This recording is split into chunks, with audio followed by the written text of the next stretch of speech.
खबर धौरहरा खीरी से है, जहां पर धौरहरा 2009 में लोकसभा खाके पर धौरहरा के रूप में उभर कर आई लोकसभा सीट धौरहरा कांग्रेस के खाते में गई। तत्कालीन कांग्रेस ने क्षेत्र की बड़ी संख्या वाली जाति के ब्राह्मण चेहरे के रूप में जितिन प्रसाद को प्रत्याशी बनाया था और उनके मिलनसार चेहरे के वशीभूत होकर धौरहरा की जनता ने जितिन प्रसाद को बैठाया था सराखों पर। अब उन्हें प्रथम धौरहरा लोकसभा सांसद की कुर्सी पर बैठाते हुए देश में सबसे बड़ी पार्टी बनकर उभरी कांग्रेस सरकार के बने केंद्रीय मंत्री और उन्होंने क्षेत्र में विकास की गंगा को बहाते हुए क्षेत्र का चौमुखी विकास किया। साथ ही उनके जनता के लाडले दुलारे बन गए। क्षेत्र की प्रत्येक जनता को अपनी कीमती समय देते हुए 5 साल तक राज किया और 2 पंचवर्षीय हार से मुंह छुपाए बैठी भाजपा पार्टी ने प्रधानमंत्री चेहरे के रूप में गुजरात प्रांत से जनप्रिय मुख्यमंत्री रह रहे नरेंद्र मोदी पर दांव खेला। उनकी नीतियों और ताबड़तोड़ रैलियों में बोले गए भाषणों से मंत्रमुग्ध हुई भारतीय जनता पार्टी की हवा ने देश की राजनीति की तस्वीर ही पलट रख दी और दूसरी बार लोकसभा धौरहरा चुनाव में बीजेपी ने लोकसभा की बड़ी जाति के समूह से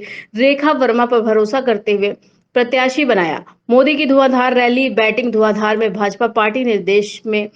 परचम लहराया, जिसमें धौरहरा लोक सीट से भाजपा लिस्ट में शामिल चेहरा अरुण वर्मा पति की मौत के सदमे में सामान्य गृहिणी से उभर कर आई। सहानुभूति डोरी पकड़कर रेखा वर्मा जिले में बड़ी जीत के साथ उपस्थिति दर्ज कराई। परंतु इस बार बसपा पार्टी की अध्यक्ष मायावती जो धौरहरा लोकसभा सीट से हार का स्वाद चखने के बाद गढ़ी में धौरहरा भाजपा लोकसभा सीट पर भाजपा से बागी हुए ब्राह्मण चेहरा श्याम किशोर अवस्थी को बसपा से उतारकर भाजपा सांसद रेखा वर्मा की जीत में राजनीति जानकारों के अनुसार 2 बार वर्तमान सरकार से सांसद रेखा वर्मा के हवाई दबंगों और द्वार तक जनता मिलन से उबे जनमानस इस बार बसपा प्रत्याशी श्याम किशोर अवस्थी पर दांव खेलने की मूड में है। विकास के नाम पर किए गए संकलन के अनुसार विकास के नाम पर सांसद रेखा वर्मा की कहीं सटीक और फिट बात नहीं बैठ रही है। 10 वर्षों से सत्ता शासन के बावजूद क्षेत्र में टूटी हुई सड़कों के जाल में उड़ती हुई धूल को विकास में बयां कर धौरहरा नगर के निकल कर जाने वाले मार्ग में पंडितपुरवा सुजई भट्टपुरवा हरसिंहपुर सहित आधा दर्जन से ऊपर गांवों के लाइफ लाइन कहे जाने वाले मार्ग पर पड़ने वाले दाहौरा नाले पर पुल बनाने की मांग, स्कूली बच्चों और क्षेत्र वासियों द्वारा समय समय पर हाईवे जाम कर पुल बनवाने की मांग उठाए जाने पर सरकारी नुमाइंदों द्वारा शासन तक उनकी बात पहुंचाने तक और झूठे वादे करने के साथ साथ चुनाव आने पर जनप्रतिनिधियों द्वारा मुंह मोड़ लेने की उकताई जनता।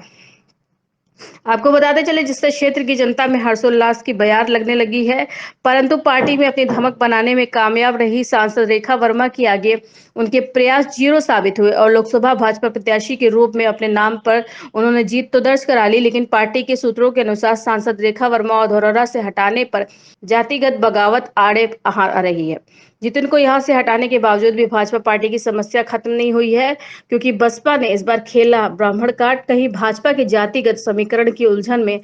धौरहरा लोकसभा की जीती हुई सीट। लखीमपुर से राष्ट्रीय प्रस्तावना के लिए नवीन गिरी की रिपोर्ट।